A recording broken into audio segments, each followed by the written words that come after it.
Le commissaire-priseur est lancé au galop. Près de Dublin, les ventes de chevaux se font en un instant.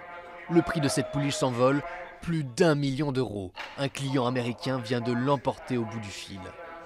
En Irlande, les affaires sont bonnes pour le secteur des chevaux de course. Le pays peut se vanter d'être le deuxième marché mondial derrière les États-Unis. Mais cette place est maintenant menacée par la sortie du Royaume-Uni de l'Union européenne. S'il y a une frontière physique, ça va entraîner d'énormes problèmes de paperasserie, de bureaucratie, peut-être même des droits de douane. Le problème, je pense, c'est que le gouvernement britannique lui-même ne sait pas ce qui se passe.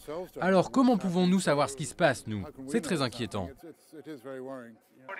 Le secteur est très dépendant de son voisin britannique. 80% des poulains de course sont exportés vers le Royaume-Uni sans aucun contrôle à la frontière. Avec la sortie du marché commun, une taxe de 13,5% pourrait être imposée à la douane. S'il y a d'autres retards et d'autres dépenses, si le tout coûte un peu plus cher, les gens seront encore moins enclins à envoyer les chevaux. En tout cas, certainement pour les courses de base. Le secteur avait été fortement impacté par la crise financière de 2008.